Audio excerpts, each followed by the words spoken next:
The commit command saves all the transactions to the database since the last commit or rollback command. These join types commands work with more than one table or more than one relation. There are two types of privileges. One is system privileges and second one is object privileges. What are numeric functions? These are functions that accept numeric input and numeric values.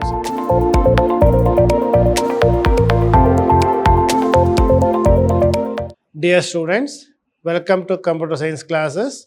I am Ravi Kumar KR, lecturer in Computer Science, Vidhyaashram PU College, Temple of Excellence, Mysore.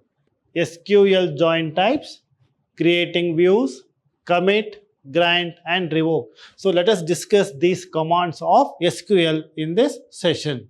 Now let us start with join types. Actually, these join types commands work with more than one table or more than one relation. So first one is full join. So what is full join? So here it returns rows when there is a match in one of the table. So if I talk about full join, if there are more than one table, a full join, it returns a separate table with matches. It's going to find the common records in both the tables or in all the tables and display it as a single table. That is full join. And second one is self join. So this is used to join a table to itself as if the table were two tables and temporarily renaming at least one of the table in SQL statement. So this is self join. It used to join a table to itself. Next, Cartesian join. Next one is Cartesian join. It returns the Cartesian product of these sets of records from the two or more joined tables. So actually what is Cartesian product or Cartesian join? And if there are more than one table, if there are two tables, so it's going to take one record and it's going to match with all the records of second table. Similarly, this continues for all the records of one table with all the records of another table. That is the Cartesian product. So it results as a separate table with the result. That is Cartesian join. Next one is creating views in a SQL. So what are database views? The database views are created using create view statement. So this is create view statement, and views can be created from a single table or multiple table or another view. So this is, again, look at the syntax of that. The syntax is create view. This is name of the view as select column 1, column 2 from table name where the condition. So this is view. It's nothing but it's going to create a view or a display and save it as or select it as a view. And here create view. This is the syntax. This is name of the view. So the result of this expression is going to save it as a view name. So here, and what is the result of this? The select column 1, column 2 from table name where condition.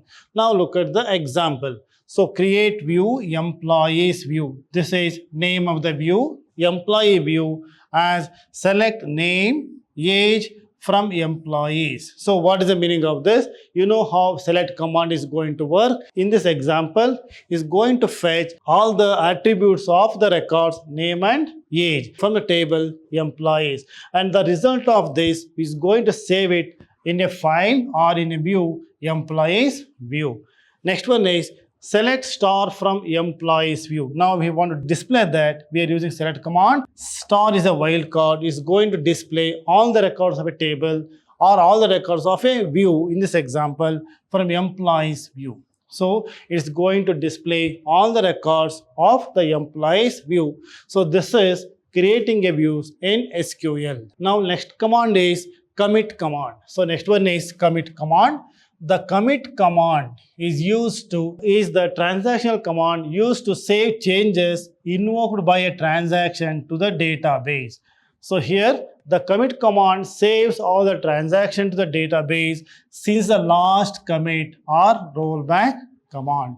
So the syntax says commit semicolon. So what is the meaning of commit command? Say is going to save all the transaction, and whatever the transaction we will do with respect to database, with respect to the tables or records, all these are not saved until we use commit command. So once the commit command we used it, is going to save all the changes or all the transaction what had been done so far till the time till we use this commit command. So this is commit command is used to save the transaction in a database or in a table. Next one is grant command. Next one is grant command.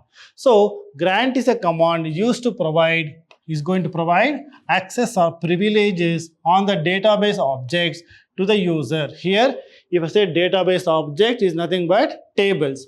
So it's going to provide access or privileges. Privileges are nothing but access permission. So with the help of grant command, it is possible for us to give a permission to the different types of users or different levels of users for a particular database objects.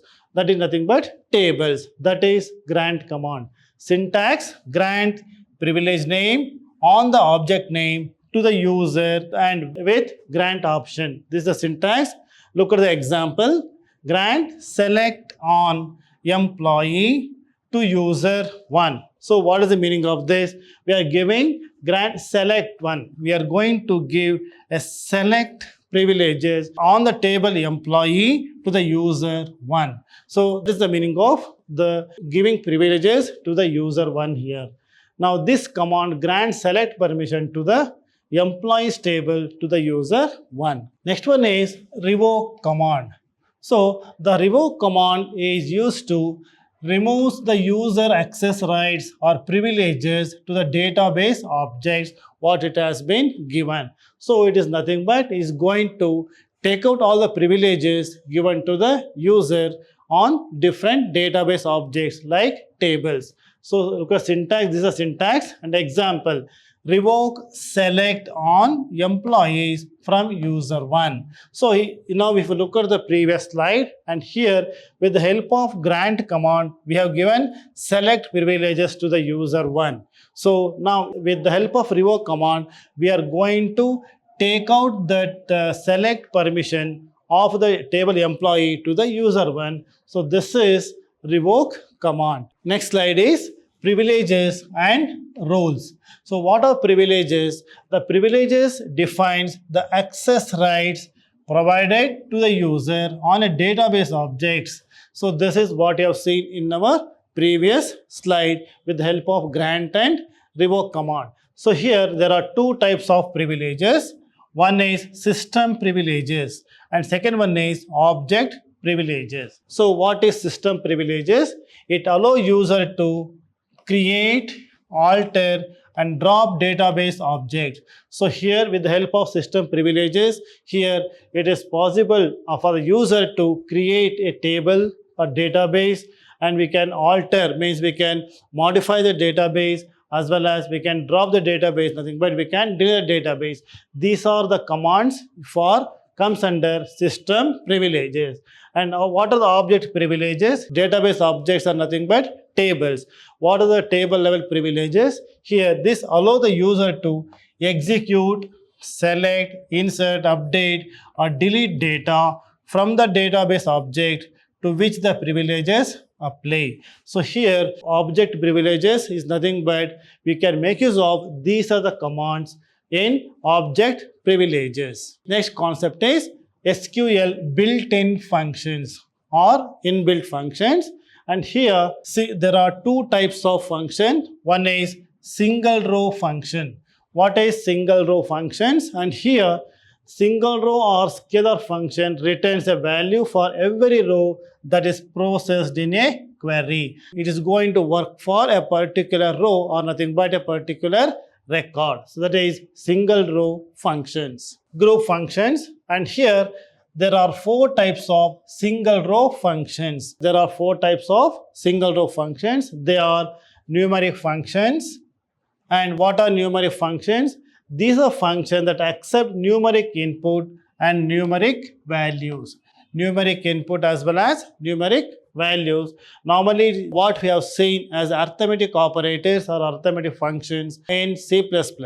So here one is ABS x, it absolute value of x, x is the value we have to input. So it returns the absolute value of the number x. And seal, CAS seal, it integer value that is greater than or equals to the number x. So this is seal.